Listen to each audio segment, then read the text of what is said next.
জয় হরিচাঁদ, জয় গুরুচাঁদ। আশা করি সকলে ভালো আছেন এবং সুস্থ আছেন। শ্রীহরি কাছে প্রার্থনা করি সকলে ভালো থাকুন এবং সুস্থ থাকুন। শ্রদ্ধেয় দর্শক, আমি তাপস বিশ্বাস আজকে আপনাদের মাঝে উপস্থিত আছি। আমাদের আজকের আলোচনার বিষয় হলো, আপনারা প্রত্যেকে দেখেছেন যে মতুয়াদের বিভিন্ন ধর্ম ব্যবসায়ীগণ আক্রমণ করে থাকেন। সেই সমস্ত ধর্ম ব্যবসায়ীদের কিভাবে শাস্ত্রসম্মত জবাব দেবেন সে বিষয়টির পর আজকের সংক্ষিপ্ত একটা আলোচনা। দেখবেন, যদি আমি নাম করি তাহলে অতীতের একজন ছিলেন, বর্তমানেও আছেন, কিন্তু সেই রকম ভিডিও আমার চোখে পড়ছে না তার। অনেকটা পাল্টে গেছেন আমাদের গুতোয় পড়ে। তিনি হচ্ছেন জিতেন্দ্রিয় দাস। বর্তমানে আর একজন ব্যক্তিকে দেখতে পাচ্ছি, ধর্ম ব্যবসায়ী। তিনি হলেন আহ, গোপীনাথ ব্রহ্মচারী। এরকম আরো অনেক রয়েছে, আমি দুজনের নাম বললাম। এরা দুজন ধর্মের আড়ালে করে চলেছেন মানুষকে ধর্মরূপ ব্যবসায় রূপান্তর, ধর্মের মধ্যে ঢুকিয়ে ধর্মের নামে মিথ্যাচার করে সে যে সম্প্রদায়ের মধ্যে রয়েছে সেই সম্প্রদায়ের ভেতরে টেনে নেওয়া বা টেনে নিতে সর্বক্ষণ প্রচেষ্ট। বিশেষ করে মতুয়াদের প্রতি তাদের এক বিশেষ আক্রমণ। কেন? না, মতুয়ায় সংখ্যা বেশি। আর এই মতুয়াদের যদি কোনোরূপভাবে শাস্ত্রীয় বিভ্রান্তিকর তত্ত্ব দিয়ে তাদের দলে টেনে নেওয়া যায়, তাহলে একসাথে অনেক শিষ্য বানানো যাবে। আর যত শিষ্য বাড়বে তাদের মোটা ইনকাম। এটাই হচ্ছে মূল তাদের উদ্দেশ্য। তারা এই জন্য বিভ্রান্তিকর বিভিন্ন তথ্য দিয়ে থাকেন। আর যারা মনে করছেন যে এই সমস্ত ধর্ম ব্যবসায়ীদের একেবারে মুখ ভাঙা সলিড শাস্ত্রসম্মত জবাব দেবেন, তাহলে তারা গুরুচাঁদের পাঠশালায় ভর্তি হতে পারেন। কারণ গুরুচাঁদের পাঠশালা এমন এক পাঠশালা, অনলাইন পাঠশালা, যেটায় ধর্মীয় শাস্ত্রসমূহের উপর আপনাকে পড়াশোনা সাথে ক্লাস করানো, সমস্ত কিছু করান। এবং ধর্ম ব্যবসায়ীদের কবল থেকে মতুয়াদের রক্ষা করে কিভাবে মতুয়া ধর্মের প্রচার করবেন, কিভাবে মতুয়া ধর্ম গবেষক হিসাবে আপনি পরিচিত হবেন, এই সমস্তই আমাদের গুরুচাঁদের পাঠশালায় শেখানো হয়। গুরুচাঁদের পাঠশালায় শেখানো হয় মূলত সমাজের কুসংস্কার দূরীভূত করে, সমাজের বুকে সৌভ্রাতৃত্ববোধ প্রতিষ্ঠা করে, একে অপরের ধর্মকে নিন্দামন্দ না করে কিভাবে সকলের প্রেমের ধর্ম আমরা প্রচার করতে পারি, সেটাই হচ্ছে মূল উদ্দেশ্য। সেটা মহাপ্রভুর প্রচারিত প্রেমের মহান ধর্ম হতে পারে, হতে পারে শ্রী শ্রী হরিচাঁদ ঠাকুরের প্রেমের মহান ধর্ম। যে যে মতাদর্শে আর থাকুক না কেন, মূলত ব্রাহ্মণ্যবাদ বর্জন করে আমরা সমাজের বুকে সৌভ্রাতৃত্ববোধ প্রতিষ্ঠা করতে চাই। ব্রাহ্মণ্যবাদ কি ক্ষতি করেছে? ব্রাহ্মণ্যবাদটাই বা কি, কেন আমরা এর বিরোধী করছি? এর কারণ হচ্ছে, আমরা কোনো ব্যক্তি ব্রাহ্মণের বিরোধী করছি না। ব্যক্তি ব্রাহ্মণের সঙ্গে আমাদের কোনো শত্রুতা নয়, কারণ সেও আমাদের সমাজের একজন ব্যক্তি, সে আমাদের একজন ভাই।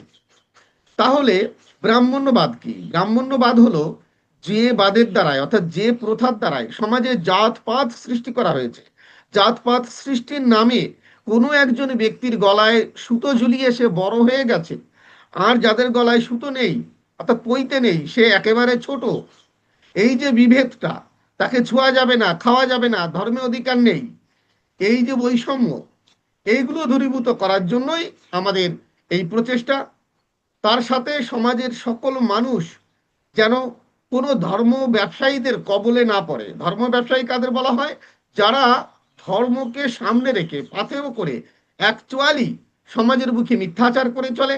একটা উদাহরণ যদি আমি বলি, যেমন এই সমস্ত ধর্ম ব্যবসায়ীরা বলে থাকেন একাদশী ব্রত সকলের করতেই হবে, না করলে অবশ্যই নরকে যাবে। এখন কেন করবে ভাই একাদশী? সকলের তো করার কথা নয়। যে ব্যক্তি মতুয়া সেখানে একাদশী করবে, যে ব্যক্তি শাক্ত সেখানেও একাদশী করবে, যে শৈব সেখানেও একাদশী করবে, যে গানপত্য সেখানেও একাদশী করবে। কারণ কি? শাস্ত্রের বিষয়ে কি কোনো সিদ্ধান্ত আছে? না, সকলের করতেই হবে এমন কোনো নিদর্শন নেই।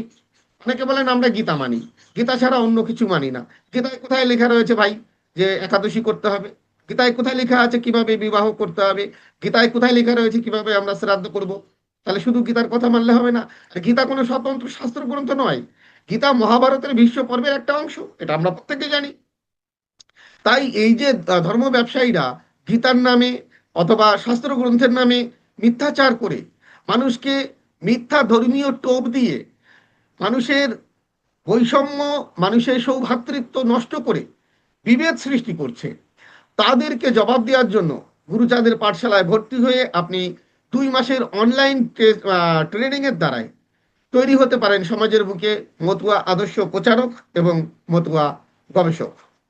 তার সাথে আহ, এখান থেকে যদি কেউ গুরুচাঁদের পাঠশালায় ভর্তি হন, তাহলে সেখান থেকে আপনারা পাবেন সনাতন ধর্মের যত শাস্ত্র গ্রন্থ আছে, সমস্ত শাস্ত্র গ্রন্থ যেগুলো আমি দেখিয়ে আপনাদের সামনে পড়াই বা আমি যেগুলো দেখিয়ে আলোচনা করি, সেই সমস্ত শাস্ত্র গ্রন্থ আপনারা একদম ফ্রিতে পাবেন।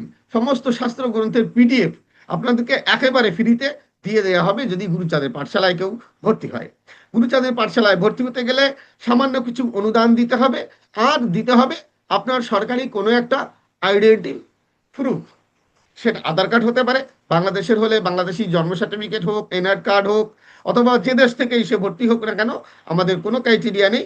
সমস্ত দেশ থেকে নারী পুরুষ নির্বিশেষে সকলে ভর্তি হতে পারেন গুরুচাঁদের পাঠশালায়।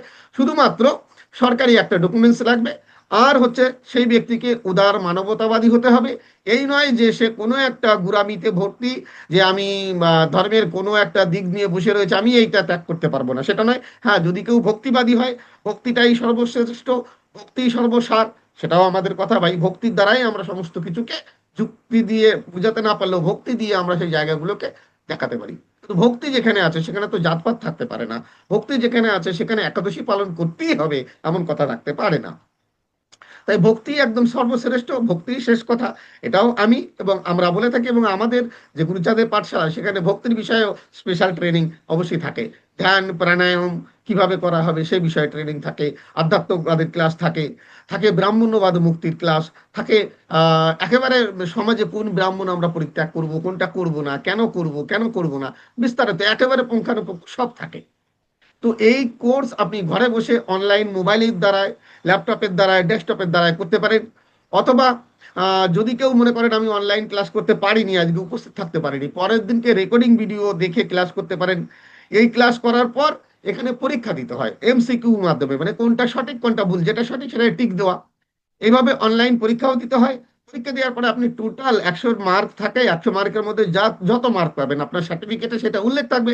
এখান থেকে সার্টিফিকেট দেওয়া হবে সরকারি ট্রাস্ট, গুরুচাঁদের পাঠশালা সরকারি রেজিস্ট্রিত ট্রাস্ট, আর এই ট্রাস্টের রেজিস্ট্রিত, গভর্নমেন্ট রেজিস্ট্রিত মার্ক সার্টিফিকেট আপনারা কিন্তু এখান থেকে পাবেন। সার্টিফিকেটে উল্লেখ থাকবে মতুয়া আদর্শ প্রচারক এবং গবেষক হিসাবে।